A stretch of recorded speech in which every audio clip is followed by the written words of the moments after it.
हजरत मोहम्मद की पैदाइश और आगाज नबूवत हजरत मोहम्मद रबी अल अव्वल आमुल फील में मक्का मुकर्रमा में पैदा हुआ है।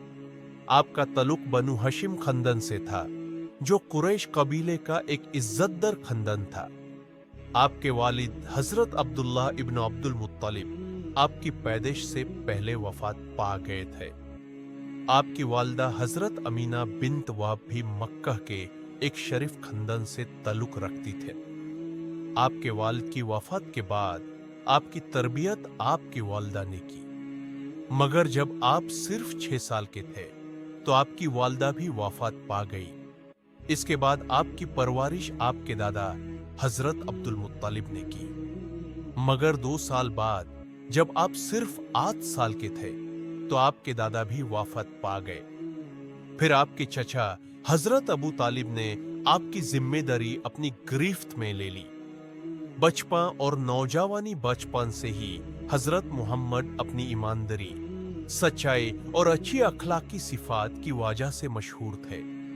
आप हमेशा सच बोलते हैं और हर शख्स के साथ अच्छे सलूक से पेश आता है। आपकी इन अच्छी आदतों की वजह से मक्का के लोगों ने आपको अल सादी, सच्चे और अल अमीन, अमानतदार के लकाब से नवाजा।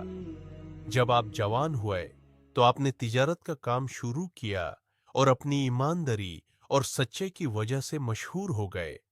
आपकी इन खूबियों का सुनकर मक्का की एक मशहूर और इज्जतदार तजीर औरत हजरत खदीजा बिन्त खुवैलिद ने आपको अपने तिजारती कारोबार का जिम्मेदार बनाया। जब उन्होंने देखा कि आप किस कदर ईमानदार और बेहतरीन इंसान हैं, तो उन्होंने आपको निकाह का पैगाम भेजा, जो आपने कबूल कर लिया। उस वक्त हजरत मोहम्मद 25 साल के और हजरत खदीजा 40 साल की थे। पहली वाही और नबूवत का आगाज हजरत मोहम्मद मक्का के बुरे हालात और शिर्क को देखकर परेशान रहता है। आप अक्सर गारे हिरा में जकर तना अल्लाह की इबादत करता है। जब आप 40 साल के हुए तो एक दिन फरिश्ते जिब्रील अलैहिस्सलाम आपके पास आए और अल्लाह की तरफ से पहली वही पेश की, इक़रा बिस्मि रब्बिका अल्लाती खलक, पढ़ो अपने रब के नाम से जिसने तुम्हें पैदा किया। ये वही आपकी नबूवत का आगाज था। अल्लाह ताला ने आपको इंसानियत की हिदायत और तौहीद, अल्लाह की वहदनियत का पैगाम देने के लिए भेजा।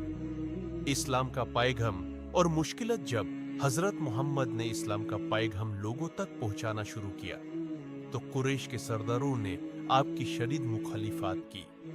उन्होंने न सिर्फ आप पर बल्कि आपके मानने वालों पर भी जुल्म की इंतहा कर दी। बहुत से मुसलमान तशद्दुद का निशाना बनाए, कुछ शहीद भी कर दिए गए, मगर आपने किसी भी मुश्किलात के आगे हार नहीं मानी। जब मुश्किलात हद से बढ़ गईं तो आपने अपने कुछ साथी मुसलमानों को हबशा हिजरत करने का हुक्म दिया, जहां नजाशी नाम का एक इंसाफ पसंद बादशाह था।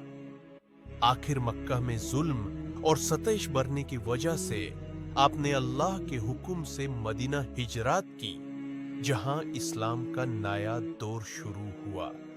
इस किस्से का आगे का हिस्सा भी एक तरीकी मरहिल से गुजरता है, जो इस्लाम की कामयाबी और दुनिया भर में इसके फरोग का सबब बना।